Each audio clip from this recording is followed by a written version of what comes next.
నమస్కారం ETV news కు స్వాగతం ముఖ్యాంశాలు నేటి నుంచి కేసీఆర్ మలివిడత ప్రచారం 3 నియోజకవర్గాల్లో ప్రజా ఆశీర్వాద సభలు సీఎం ప్రసంగంపై సర్వత్రా ఆసక్తి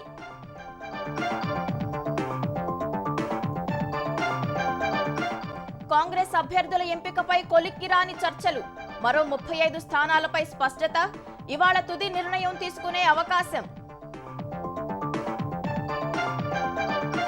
తెలంగాణలో భాజపా జనసేన మధ్య పొడిచిన పొత్తు కలిసి పనిచేయాలని సూచించిన అమిత్ షా ఆంధ్రప్రదేశ్ రాజకీయాలపైన చర్చ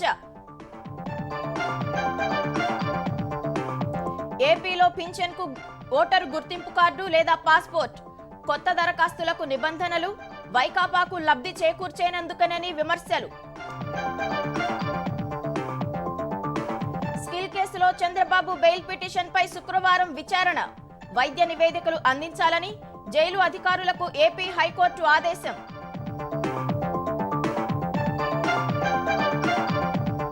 తమిళనాడు రాజ్భవన్ ముందు పెట్రోల్ బాంబు దాడి గవర్నర్ ఇంట్లో ఉన్నప్పుడే ఘటన నిందితుడి అరెస్ట్ రబీ సీజన్ కు ఎరువులపై 22,000 కోట్ల రాయితీ ప్రకటించిన కేంద్రం డీఏపీ 50 కిలోల బస్తా ధరలో ఎలాంటి మార్పు ఉండదని స్పష్టీకరణ భూతల యుద్ధానికి సిద్ధమవుతున్నట్లు ఇజ్రాయెల్ ప్రధాని ప్రకటన హమాస్ అంతమయ్యే వరకు దాడులు ఆగబోవన్న నెతన్యాహు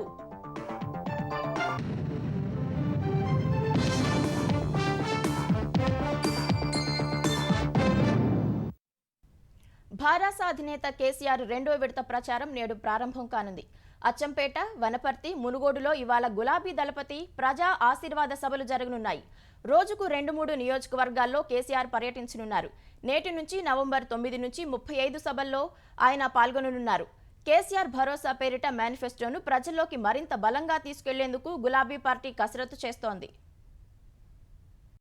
భారస అధ్యక్షుడు సీఎం కేసీఆర్ మలివిడత ఎన్నికల ప్రచారం ఇవాళ మొదలు కానుంది. 100 నియోజకవర్గాల్లో ప్రచారం లక్ష్యంగా పెట్టుకున్న గులాబీ దళపతి రోజుకు 2-3 నియోజకవర్గాల్లో సుడిగాలి పర్యటనలు చేయనున్నారు. నేటి నుంచి నవంబర్ 9 వరకు కేసీఆర్ 35 సభల్లో ప్రసంగించనున్నారు. నేడు అచ్చంపేట, వనపర్తి, మునుగోడులో ప్రజా ఆశీర్వాద సభల్లో పాల్గొంటారు. ఈ నెల 15న పార్టీ మేనిఫెస్టో ప్రకటించిన కేసీఆర్ అభ్యర్థులకు బీఫామ్లు ఇచ్చి అదే రోజున ప్రచారంలోకి దిగారు. రోజుకు 2 నియోజకవర్గాల చొప్పున ఈ నెల 18 వరకు హుస్నాబాద్, జనగామ, భువనగిరి, సిరిసిల్ల, సిద్దిపేట, జడ్చల్ల, మేడ్చల్లో సభలు పూర్తి చేశారు. బతుకమ్మ, నవరాత్రులు, దసరా పండుగ దృష్ట్యా మధ్యలో విరామమిచ్చిన కేసీఆర్ నేటి నుంచి రెండో విడత ప్రచారానికి బయలుదేరనున్నారు. నేడు అచ్చంపేట, వనపర్తి, మునుగోడులో సభలు నిర్వహించి శుక్రవారం పాలేరు, మహబూబాబాద్, వర్ధన్నపేటలో, శనివారం కోదాడ, తుంగతుర్తి, ఆలేరు సభల్లో కేసీఆర్ పాల్గొంటారు. ఈ నెల 30న జుక్కల్, బాన్స్వాడ, నారాయణఖేడ్, 31న హుజూర్ నగర్, మిర్యాలగూడ, దేవరకొండలో ప్రజాశీర్వాద సభలు జరగనున్నాయి. నవంబర్ 1న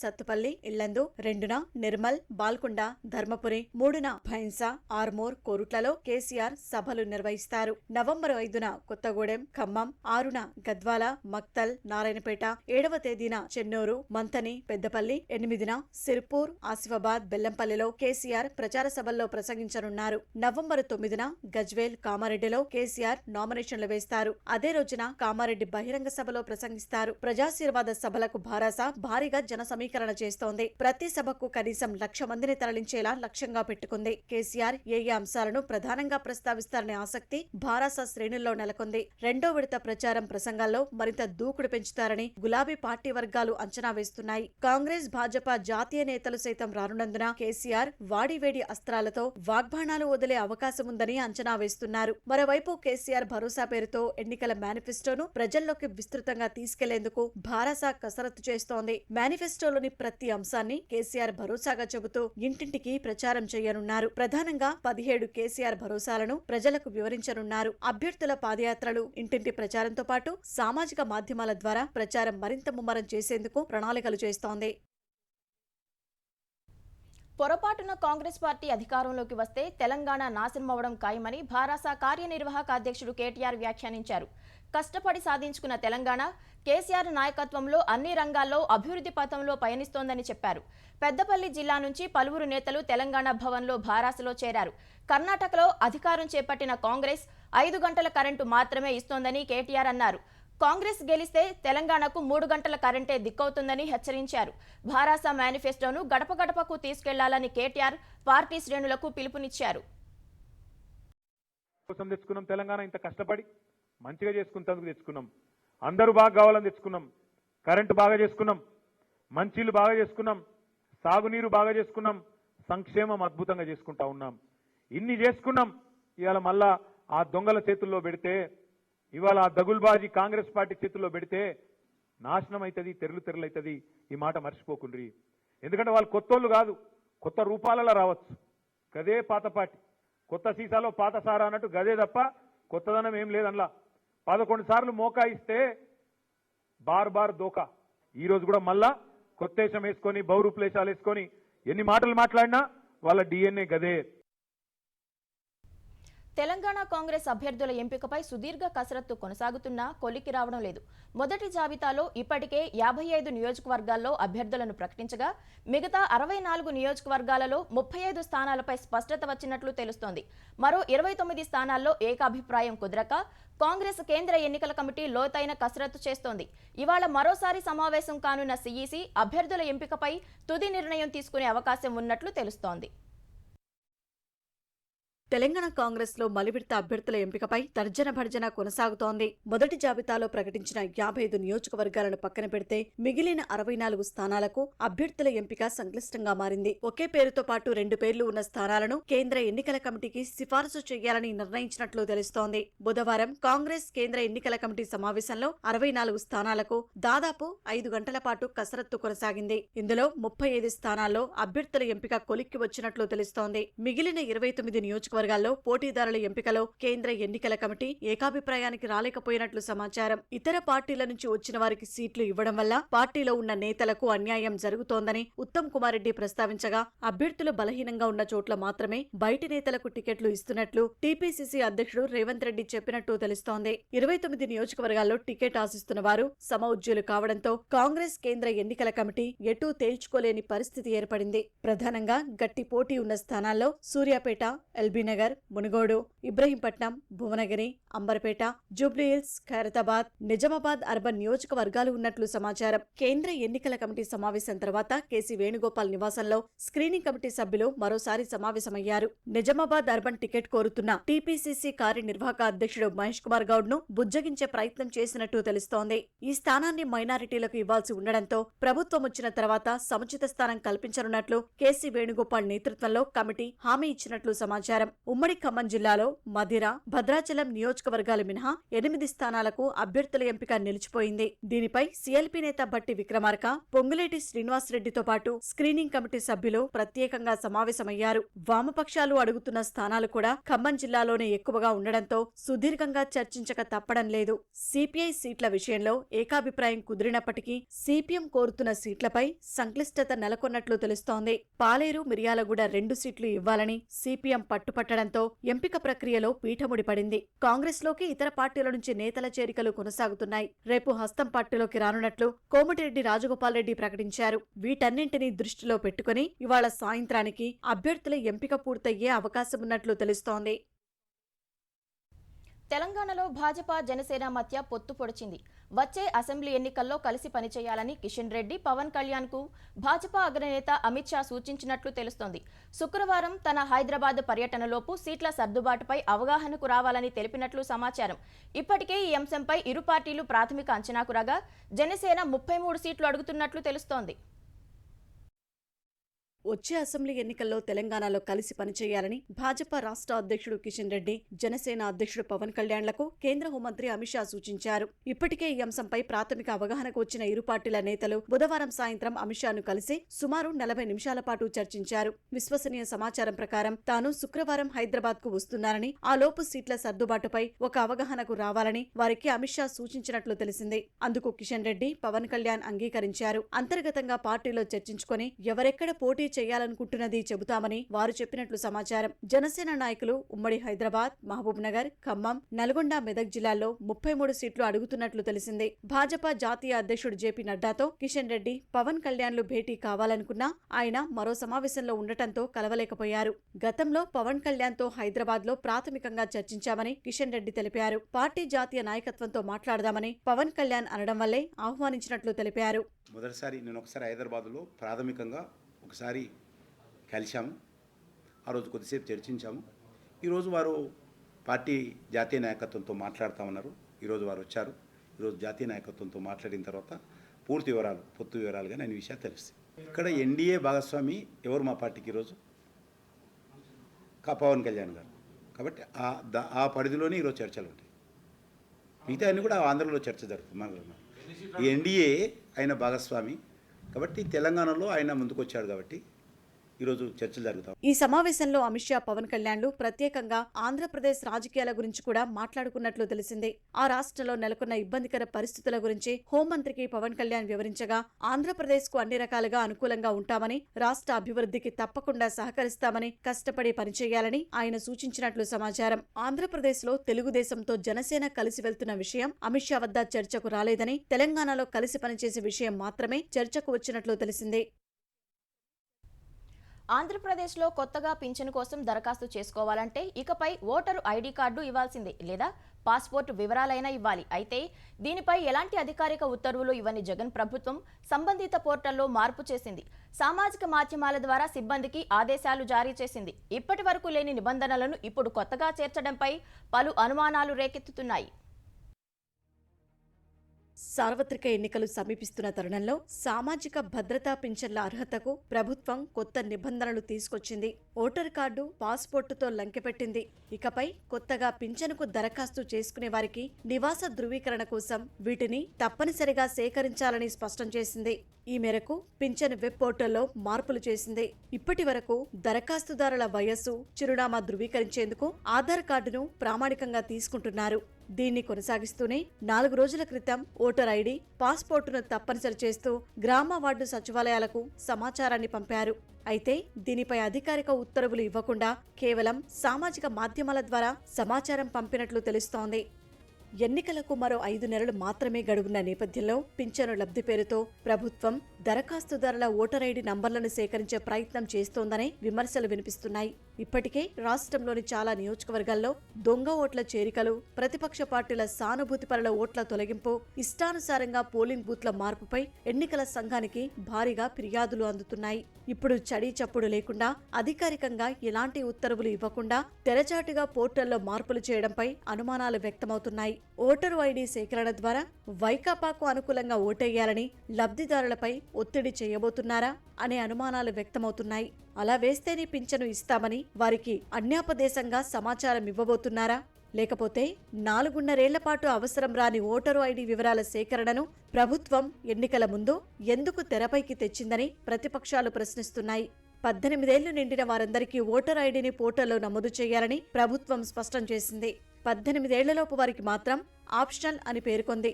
చాలా మందికి ఓటర్ కార్డులోని నివాస చిరునామా రాష్ట్రంలోనే ఉన్నా వేరే చోట ఉన్న పిల్లల దగ్గరో, వృత్తిరీత్యా మరో ప్రాంతంలోనూ ఉంటున్నారు. అలాంటి వారు కొత్తగా పింఛను కోసం దరఖాస్తు చేసుకుంటే పరిస్థితి ఏమిటనే ప్రశ్న తలెత్తనుంది. సామాజిక భద్రత పింఛన్లు ఇచ్చేదే పేదలకు. అందులోనూ మెజారిటీ వృద్ధులు, వితంతువులు, ఒంటరి మహిళలు, దివ్యాంగుల పింఛన్లే. మరో 6 రకాల పింఛన్లు కుల వృత్తుల ఆధారంగా ఇస్తున్నారు. ఇక ఆరోగ్య పింఛన్లు, హిజ్రాలకు పింఛన్లు ఉన్నాయి. కొత్తగా పింఛనుకు దరఖాస్తు చేసుకోవాలంటే ఓటర్ కార్డు, అది లేని పక్షంలో పాస్పోర్టు ఇవ్వాలని ప్రభుత్వం చెబుతోంది. సాధారణంగా పాస్పోర్టు మధ్యతరగతి, పై స్థాయి వారికి ఉంటుంది, లేదా గల్ఫ్ ప్రాంతాల్లో ఉపాధి కోసం వెళ్లిన వారికి ఉంటుంది. వ్యక్తి నివాస స్థలాన్ని ధృవీకరించుకునేందుకు 21 ధృవీకరణలు ఉండగా పాస్పోర్టు వివరాలివ్వాలనే వింత నిబంధన ఏమిటని ప్రజలు విస్తుపోతున్నారు. స్కిల్ డెవలప్మెంట్ కేసుకు సంబంధించి ఏపీ హైకోర్టులో చంద్రబాబు దాఖలు చేసిన బెయిల్, మధ్యంతర బెయిల్ అనుబంధ పిటిషన్లపై దసరా సెలవుల ప్రత్యేక బెంచ్ రేపు విచారణ జరపనుంది. జస్టిస్ వెంకట జ్యోతిర్మయి ప్రతాప బెంచ్ ముందు 8వ కేసుగా బెయిల్ అభ్యర్థన విచారణ జాబితాలోకి వచ్చింది. స్కిల్ కేసులో ఏసీబీ కోర్టు బెయిల్ ఇచ్చేందుకు నిరాకరించడంతో చంద్రబాబు హైకోర్టును ఆశ్రయించారు. ఈ నెల 19న హైకోర్టు ఈ పిటిషన్పై విచారణ జరిపి వెకేషన్ బెంచ్ ముందుకు వాయిదా వేసింది. చంద్రబాబు వైద్య నివేదికలను రేపటి విచారణ కోసం కోర్టు ముందు ఉంచాలని రాజమహేంద్రవరం జైలు అధికారులను హైకోర్టు ఆదేశించింది. కేంద్ర హోంమంత్రి అమిత్ షా హైదరాబాద్ రానున్నారు. జాతీయ పోలీస్ అకాడమీలో శిక్షణ పూర్తి చేసుకున్న ఐపీఎస్ అధికారుల పాసింగ్ అవుట్ పరేడ్లో అమిత్ షా పాల్గొననున్నారు. ఇవాళ రాత్రి 10:15 ప్రత్యేక విమానంలో శంషాబాద్ విమానాశ్రయానికి ఆయన చేరుకుంటారు. అక్కడి నుంచి జాతీయ పోలీస్ అకాడమీకి వెళ్లి రాత్రి అక్కడే బస చేస్తారు. శుక్రవారం జరిగే పాసింగ్ అవుట్ పరేడ్లో కేంద్ర హోంమంత్రి అమిత్ షా పాల్గొంటారు. మధ్యాహ్నం 3 గంటలకు బేగంపేట విమానాశ్రయం నుంచి హెలికాప్టర్లో ఆయన సూర్యాపేటకు వెళ్లి భాజపా నిర్వహించే సభలో పాల్గొంటారు. సభ ముగించుకుని సూర్యాపేట నుంచి బేగంపేట విమానాశ్రయానికి చేరుకొని ప్రత్యేక విమానంలో ఢిల్లీకి తిరుగు ప్రయాణమవుతారు.